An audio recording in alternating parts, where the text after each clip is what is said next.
जो बीत गया उसमें नहीं उलझना चाहिए और ना ही भविष्य को लेकर ज्यादा चिंतित रहना चाहिए, बल्कि हमें वर्तमान में ही जीना चाहिए। यही खुशी से जीने का रास्ता है। जैसे बिना आग के मोमबत्ती नहीं जल सकती है, ठीक उसी तरह बिना आध्यात्मिक ज्ञान के इंसान नहीं रह सकता है। नफरत से नफरत कभी खत्म नहीं हो सकती। नफरत को केवल प्यार द्वारा ही समाप्त किया जा सकता है। यह एक प्राकृतिक सत्य है। स्वास्थ्य सबसे बड़ा उपहार है। संतोष सबसे बड़ा धन है। वफादारी सबसे बड़ा संबंध है।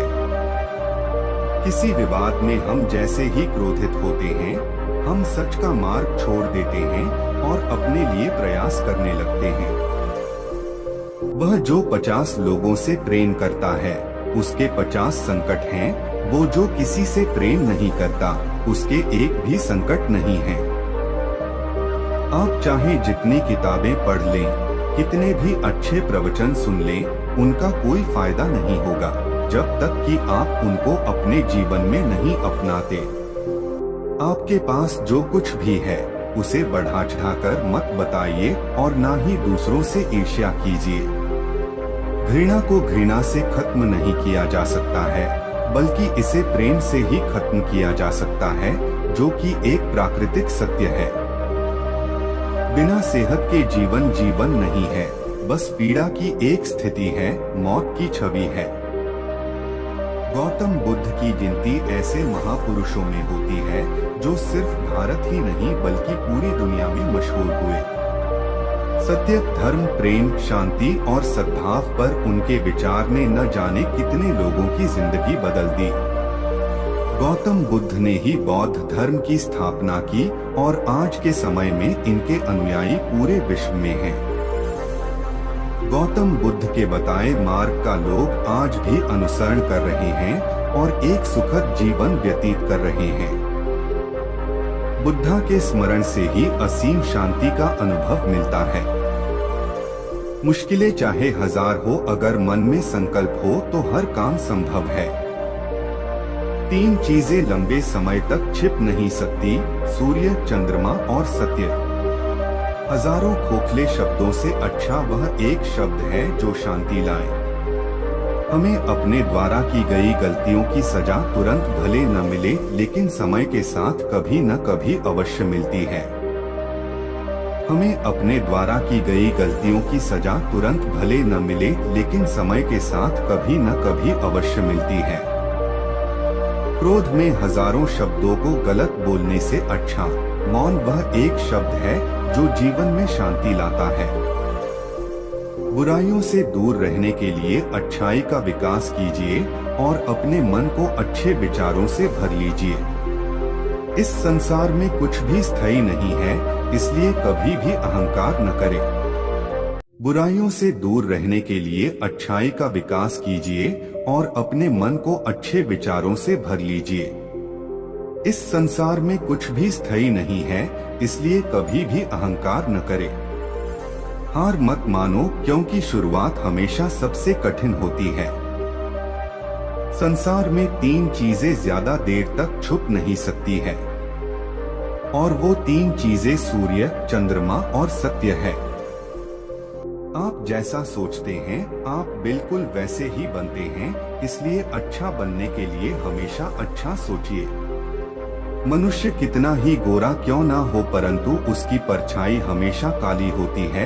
इसलिए यह अहंकार मत कीजिए कि सिर्फ मैं ही श्रेष्ठ हूँ, अकेले रहना बहुत अच्छा है, बजाय उन लोगों के साथ के जो आपके प्रगति के मार्ग में बाधा डालते हैं। जिस प्रकार बूंद बूंद पानी से घड़ा भरता है, उसी प्रकार एक बुद्धिमान और अच्छा व्यक्ति थोड़ा थोड़ा इकट्ठा करके स्वयं को अच्छाई से भर देता है।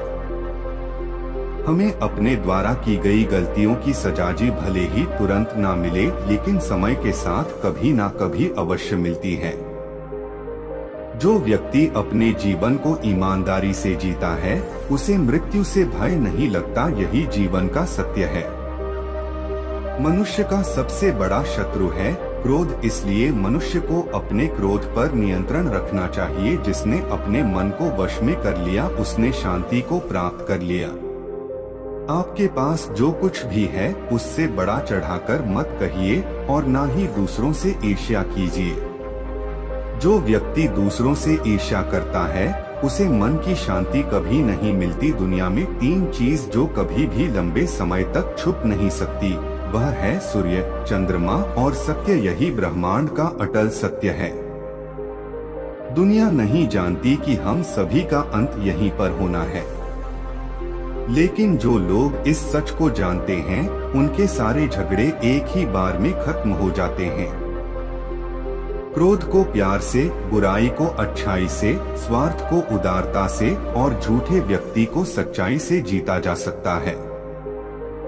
अगर आप अपने लक्ष्य में कामयाब होना, जो अपने जीवन को सच्चाई और ईमानदारी के साथ जीता है, उन्हें जीवन में कभी भी मृत्यु का भय नहीं होता चाहते हैं, तो खुद पर विश्वास रखना आवश्यक है। अपने शरीर को स्वस्थ रखना आपका कर्तव्य है, क्योंकि स्वस्थ शरीर में ही शांत मन का वास होता है। संदेह और शक की आदत सबसे ज्यादा भयानक होती है, क्योंकि यह किसी भी रिश्ते को बर्बाद कर सकता है। जिस व्यक्ति का मन एकाग्र होता है वही चीजों को उनके सही स्वरूप में देख पाता है। जो अपने जीवन को सच्चाई और ईमानदारी के साथ जीता है, उन्हें जीवन में कभी भी मृत्यु का भय नहीं होता। इस संसार में कोई भी चीज कभी भी अकेले मौजूद नहीं हो सकती। हर एक चीज का संबंध दूसरी चीजों से होता है। परमात्मा कभी किसी का भाग्य नहीं लिखते, बल्कि मनुष्य की सोच, व्यवहार और उसका कर्म उसका भाग्य लिखते हैं। एक पल, एक दिन को, एक दिन एक जीवन को। और बुद्ध भगवान एक गांव में उपदेश दे रहे थे। उन्होंने कहा कि हर किसी को धरती माता की तरह सहनशील तथा क्षमाशील होना चाहिए। क्रोध ऐसी आग है जिसमें क्रोध करने वाला दूसरों को जलाएगा तथा खुद भी जल जाएगा। सभा में सभी शांति से बुद्ध की वाणी सुन रहे थे, लेकिन वहाँ स्वभाव से ही अतिक्रोधी एक ऐसा व्यक्ति भी बैठा हुआ था जिसे ये सारी बातें बेतुकी लग रही थी। वह कुछ देर ये सब सुनता रहा, फिर अचानक ही आग बबूला होकर बोलने लगा, तुम पाखंडी हो। बड़ी बड़ी बातें करना यही तुम्हारा काम है। तुम लोगों को भ्रमित कर रहे हो। तुम्हारी ये बातें आज के समय में कोई मायने नहीं रखती। ऐसे कई कटु वचनों सुनकर भी बुद्ध शांत रहे। अपनी बातों से ना तो वह दुखी हुए, ना ही कोई प्रतिक्रिया की। यह देखकर वह व्यक्ति और भी क्रोधित हो गया और उसने बुद्ध के मुंह पर थूक कर वहाँ से चला गया। अगले दिन जब उस व्यक्ति का क्रोध शांत हुआ तो उसे अपने बुरे व्यवहार के कारण पछतावे की आग में जलने लगा और वह उन्हें ढूंढते हुए उसी स्थान पर पहुंचा। पर बुद्ध कहाँ मिलते, वह तो अपने शिष्यों के साथ पास वाले एक अन्य गांव निकल चुके थे। व्यक्ति ने बुद्ध के बारे में लोगों से पूछा और ढूंढते ढूंढते जहां बुद्ध प्रवचन दे रहे थे वहां पहुंच गया। उन्हें देखते ही वह उनके चरणों में गिर पड़ा और बोला, मुझे क्षमा कीजिए प्रभु। बुद्ध ने पूछा, कौन हो भाई, तुम्हें क्या हुआ है, क्यों क्षमा मांग रहे हो? उसने कहा, क्या आप भूल गए? मैं वही हूँ जिसने कल आपके साथ बहुत बुरा व्यवहार किया था। मैं शर्मिंदा हूँ। मैं मेरे दुष्ट आचरण की क्षमायाचना करने आया हूँ। भगवान बुद्ध ने प्रेम पूर्वक कहा, बीता हुआ कल तो मैं वही छोड़कर आया गया और तुम अभी भी वही अटके हुए हो। तुम्हें अपनी गलती का आभास हो गया, तुमने पश्चाताप कर लिया, तुम निर्मल हो चुके हो। अब तुम आज में प्रवेश करो। बुरी बातें तथा बुरी घटनाएं याद करते रहने से वर्तमान और भविष्य दोनों बिगड़ते जाते हैं। बीते हुए कल के कारण आज को मत बिगाड़ो। उस व्यक्ति का सारा बोझ उतर गया। उसने भगवान बुद्ध के चरणों में पड़कर क्रोध त्याग का तथा क्षमाशीलता का संकल्प लिया। बुद्ध ने उसके मस्तिष्क पर आशीष का हाथ रखा। उस दिन से उसमें परिवर्तन आ गया और उसके जीवन में सत्य, प्रेम व करुणा की धारा बहने लगी। मित्रों, बहुत बार हम भूत में की गई किसी गलती के बारे में सोचकर बार बार दुखी होते और खुद को कोसते हैं। हमें ऐसा कभी नहीं करना चाहिए। गलती का बोध हो जाने पर हमें उसे कभी ना दोहराने का संकल्प लेना चाहिए और एक नई ऊर्जा के साथ वर्तमान को सुदृढ़ बनाना चाहिए। नमस्कार दोस्तों, स्वागत है मेरे बुद्धा विंग्स चैनल में। आज हम सुनेंगे बुद्धा की अनमोल कहानी। एक बार की बात है, गौतम बुद्ध सिंसवा वन में पर्णशैया पर विराजमान थे कि हस्तक आल्बक नामक एक शिष्य ने वहां आकर उनसे पूछा, भंते, कल आप सुखपूर्वक सोए ही होंगे? हाँ कुमार, कल मैं सुख की नींद सोया। किंतु भगवन, कल रात तो हिमपात हो रहा था और ठंड भी कड़ाके की थी। आपके पतों का आसन तो एकदम पतला है, फिर भी आप कहते हैं कि आप सुख की नींद सोए। अच्छा कुमार, मेरे प्रश्न का उत्तर दो। मान लो किसी गृहस्थी के पुत्र का कक्ष वायुरहित और बंद हो, उसके पलंग पर 4 अंगुल की पोस्तीन बिछी हो, तकिया कालीन का हो तथा ऊपर वितान हो और सेवा के लिए 4 भार्याएं तत्पर हो, तब क्या वह गृहस्थी पुत्र सुख से सो सकेगा? हाँ भंते, इतनी सुख सुविधाएं होने पर भला वह सुख से क्यों न सोएगा? उसे सुख की नींद ही आएगी। किंतु कुमार, यदि उस गृहस्थी पुत्र को रोग से उत्पन्न होने वाला शारीरिक या मानसिक कष्ट हो तो क्या वह सुख से सोएगा? नहीं भंते, वह सुख से नहीं सो सकेगा।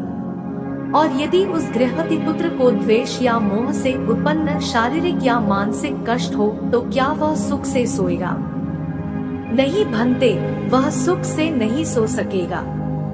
कुमार, तथागत की राग, द्वेष और मोह से उत्पन्न होने वाली जलन जड़ मूल से नष्ट हो गई है, इसी कारण सुख की नींद आई थी। वास्तव में नींद को अच्छे आस्तरण की आवश्यकता नहीं होती। तुमने यह तो सुना ही होगा कि सूली के ऊपर भी अच्छी नींद आ जाती है। सुखद नींद के लिए चित्त का शांत होना परम आवश्यक है, और यदि सुखद आस्तरण हो तब तो बात ही क्या। सुखद नींद के लिए वह निश्चय ही सहायक होगा। नमस्कार दोस्तों, स्वागत है मेरे बुद्धा विंग्स चैनल में। आज हम सुनेंगे बुद्धा की अनमोल कहानी, अमृत की खेती। एक बार भगवान बुद्ध भिक्षा के लिए एक किसान के यहाँ पहुँचे। तथागत भिक्षा के लिए आया देखकर किसान उपेक्षा से बोला, श्रमण, मैं हल जोतता हूँ और तब खाता हूँ, तुम्हें भी हल जोतना और बीज बोना चाहिए और तब खाना खाना चाहिए। बुद्ध ने कहा, महाराज, मैं भी खेती ही करता हूँ। इस पर किसान को जिज्ञासा हुई, बोले, गौतम, मैं न तुम्हारा हल देखता हूँ, न बैल और न ही खेती के स्थल। तब आप कैसे कहते हैं कि आप भी खेती ही करते हैं? आप कृपया करके अपनी खेती के संबंध में समझाएं। बुद्ध ने कहा, महाराज, मेरे पास श्रद्धा का बीज, तपस्या रूपी वर्षा, प्रजा रूपी जोत और हल है, पाप भीरुता का दंड है, विचार रूपी रस्सी है, स्मृति और जागरूकता रूपी हल की फाल और पेनी है भी है। मैं वचन और कर्म में संयत रहता हूँ। मैं अपनी इस खेती को बेकार घास से मुक्त रखता हूँ और आनंद की फसल काट लेने तक प्रयत्नशील रहने वाला हूँ। अप्रमाद मेरा बैल है, जो बाधाएं देखकर भी पीछे मुंह नहीं मोड़ता है। वह मुझे सीधा शांति धाम तक ले जाता है। इस प्रकार मैं अमृत की खेती करता हूँ। इस कहानी से हमें यह सिखाती है कि आप अपने मेहनत और ईमानदारी से कोई भी कार्य करते हैं तो आपको उसका फल जरूर मिलता ही है। अब चयन आपका है कि आप अच्छे काम करना चाहते हैं या बुरे काम। आप अभी का शुक्रिया यह वीडियो देखने के लिए। एक बार महात्मा बुद्ध किसी गांव में गए। वहां एक स्त्री ने उनसे पूछा कि आप तो किसी राजकुमार की तरह दिखते हैं, आपने युवावस्था में गेरुआ वस्त्र क्यों धारण किया है? बुद्ध ने उत्तर दिया कि मैंने 3 प्रश्नों के हल ढूंढने के लिए संन्यास लिया है। बुद्ध ने कहा, हमारा शरीर युवा और आकर्षक है, लेकिन यह वृद्ध होगा। फिर बीमार होगा और अंत में यह मृत्यु को प्राप्त हो जाएगा। मुझे वृद्धावस्था, बीमारी और मृत्यु के कारण का ज्ञान प्राप्त करना है।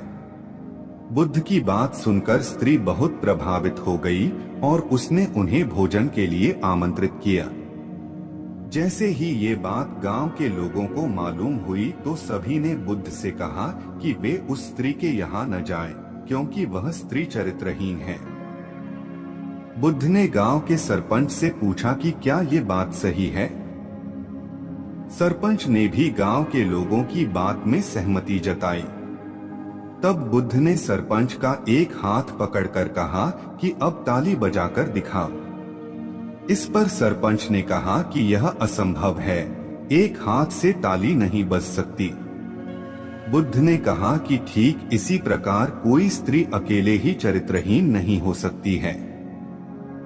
यदि इस गांव के पुरुष चरित्रहीन नहीं होते तो वह स्त्री भी चरित्रहीन नहीं होती। गांव के सभी पुरुष बुद्ध की ये बात सुनकर शर्मिंदा हो गए। एक बार वैशाली के बाहर धर्म प्रचार के लिए जाते हुए गौतम बुद्ध ने देखा कि कुछ सैनिक तेजी से भागती हुई एक लड़की का पीछा कर रहे हैं।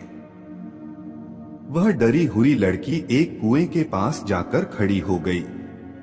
वह हाँफ रही थी और प्यासी भी थी। बुद्ध ने उस बालिका को अपने पास बुलाया और कहा कि वह उनके लिए कुएं से पानी निकाले, स्वयं भी पिए और उन्हें भी पिलाए। इतनी देर में सैनिक भी वहां पहुंच गए। बुद्ध ने उन सैनिकों को हाथ के संकेत से रुकने को कहा। उनकी बात पर वह कन्या कुछ झेंपती हुई बोली, महाराज, मैं एक अछूत कन्या हूँ। मेरे कुएं से पानी निकालने पर जल दूषित हो जाएगा। बुद्ध ने उससे फिर कहा, पुत्री, बहुत जोर की प्यास लगी है, पहले तुम पानी पिलाओ। इतने में वैशाली नरेश भी वहां आ पहुंचे। उन्हें बुद्ध को नमन किया और सोने के बर्तन में केवड़े और गुलाब का सुगंधित पानी पेश किया। बुद्ध ने उसे लेने से इनकार कर दिया। बुद्ध ने एक बार फिर बालिका से अपनी बात कही। इस बार बालिका ने साहस बटोरकर कुएं से पानी निकलकर स्वयं भी पिया और गौतम बुद्ध को भी पिलाया। पानी पीने के बाद बुद्ध ने बालिका से भय का कारण पूछा। कन्या ने बताया, मुझे संयोग से राजा के दरबार में गाने का अवसर मिला था। राजा ने मेरा गीत सुन मुझे अपने गले की माला पुरस्कार में दी, लेकिन उन्हें किसी ने बताया कि मैं अछूत कन्या हूँ। यह जानते ही उन्होंने अपने सिपाहियों को मुझे कैद खाने में डाल देने का आदेश दिया। मैं किसी तरह उनसे बचकर यहाँ तक पहुँची थी। इस पर बुद्ध ने कहा, सुनो राजन, यह कन्या अछूत नहीं है, आप अछूत हैं। जिस बालिका के मधुर कंठ से निकले गीत का आपने आनंद उठाया, उसे पुरस्कार दिया, वह अछूत हो ही नहीं सकती। गौतम बुद्ध के सामने वह राजा लज्जित हो गए। नमस्कार दोस्तों, स्वागत है मेरे बुद्धा विंस चैनल में। आज हम सुनेंगे बुद्धा की अनमोल कहानी धैर्य। जिस किसी आदमी में धैर्य नहीं होता वह आदमी कभी भी सफल नहीं हो सकता। महात्मा बुद्ध को एक सभा में भाषण करना था। जब समय हो गया तो महात्मा बुद्ध आए और बिना कुछ बोले ही वहां से चल गए। तकरीबन 150 के करीब श्रोता थे। दूसरे दिन तकरीबन 100 लोग थे, पर फिर उन्होंने ऐसा ही किया, बिना बोले चले गए। इस बार 50 कम हो गए। तीसरा दिन हुआ, 60 के करीब लोग थे। महात्मा बुद्ध आए, इधर उधर देखा और बिना कुछ कहे वापस चले गए। चौथा दिन हुआ तो कुछ लोग और कम हो गए, तब भी नहीं बोले। जब 5वां दिन हुआ तो देखा सिर्फ 14 लोग थे। महात्मा बुद्ध उस दिन बोले और 14 लोग उनके साथ हो गए। किसी ने महात्मा बुद्ध को पूछा, आपने 4 दिन कुछ नहीं बोला, इसका क्या कारण था? तब बुद्ध ने कहा, मुझे भीड़ नहीं, काम करने वाले चाहिए थे। यहाँ वो ही टिक सकेगा जिसमें धैर्य हो। जिसमें धैर्य था वो रह गए। केवल भीड़ ज्यादा होने से कोई धर्म नहीं फैलता है। समझने वाले चाहिए, तमाशा देखने वाले रोज इधर उधर ताक झांक करते हैं। समझने वाला धीरज रखता है। कई लोगों को दुनिया का तमाशा अच्छा लगता है। समझने वाला शायद 1000 में एक ही हो, ऐसा ही देखा जाता है। नमो बुद्धाय। आज हम सुनेंगे बुद्धा की अनमोल बातें। हम असफल तभी होते हैं जब असत्य का सहारा लेते हैं। स्वयं पर विजय पाओ तो जीत हमेशा तुम्हारी होगी। आपके दुश्मन आपको इतना नुकसान नहीं पहुंचाते जितना नुकसान आपको आपके नकारात्मक विचार पहुंचाते हैं। नफरत से सिर्फ नफरत ही फैलती है। नफरत को सिर्फ प्रेम से ही समाप्त किया जा सकता है। यह परम सत्य है। लोहे को कोई और नहीं बल्कि उसकी खुद की जंग नष्ट कर सकती है। उसकी प्रकार इंसान कोई और नहीं बल्कि उसकी नकारात्मक सोच ही उसे नष्ट कर सकती है। खुशी एक तितली की तरह है, जितना उसे पकड़ने की कोशिश करोगे उतना वो तुमसे दूर होती जाएगी, लेकिन अगर शांति से बैठोगे तो वह तुम्हारे ऊपर आकर बैठ जाएगी। जीवन कठिन तब लगने लगता है जब हम खुद को बदलने की बजाय परिस्थितियों को बदलने का प्रयास करने लगते हैं। जब लोग आपका मुकाबला नहीं कर पाते तब वह आपसे नफरत करते हैं। जो बीत चुका है भूतकाल वो आपके दिमाग में है, लेकिन जो आने वाला है भविष्य वो आपके हाथ में है। अपना रास्ता खुद बनाएं, क्योंकि हमारे अलावा हमारी किस्मत का फैसला कोई और नहीं कर सकता। अराजकता सभी मिश्रित चीजों में निहित है।